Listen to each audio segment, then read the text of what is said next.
झाडांना खत घालायचं होतं म्हणून टेरेसवरती गेलो आणि झाडांना खत घालायला सुरुवात केली. तर त्याआधी त्यातली जी कुंड्यामधली माती असते ती आधी खुरपून घेतली सगळी आणि नंतर मग त्यांना खत घातलं. इथे आमची बरीचशी जास्वंदीची झाडं आहेत.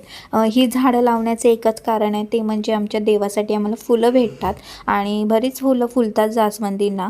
फक्त त्यांची निगा राखणं तेवढंच गरजेचं असतं. मध्ये काही दिवस आम्हाला काही फारसं त्यांच्याकडे लक्ष देता आला नव्हता, त्याच्यामुळे कसं त्यांना किडे वगैरे लागलेले होते. तर एकदा आम्ही खत घातलं, त्याच्यानंतर फर्टिलायझर पण वापरलं होतं. आता परत एकदा आम्ही खत घालतोय आणि ते ह्यांनी म्हणजे फुलझाडांसाठी असं वेगळं खतसुद्धा भेटतं, तर ते आणलं होतं. याआधी आम्ही त्या खताचा कधी वापर नव्हता केला, पण ह्यावेळी आणलं होतं.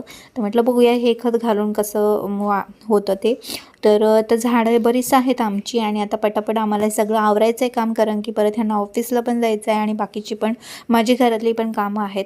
तर हे पटापट आम्हाला आवरायचं होतं. स्वीटी आणि गोल्डन खूप जास्त खुश झाले होते, कारण की त्यांना वरती फिरायला खूप जास्त आवडतं. गोल्डनचे छोटे मोठे उद्योग चालू असते आणि त्यांच्यावरती लक्ष पण ठेवावं लागतो. ते एकीकडे आमचं काम पण चालू आहे आणि त्यांच्याकडे मध्ये मध्ये बघावंसुद्धा लागत होतं. त्यानंतर घरी आलो, बाकीची सगळी कामं आवरली आणि आज जरा माझं कपाट मला आवरून ठेवायचं होतं. एखादी जरी साडी काढायला घेतली ना की सगळ्या ज्या बागेच्या आजूबाजूच्या साड्या असतात त्या पण बाहेर पडतात आणि मी त्या तशाच ठेवून देते. म्हणून म्हटलं आज जरा व्यवस्थित आपलं कपाट लावून घेऊया. भेटूया पुढच्या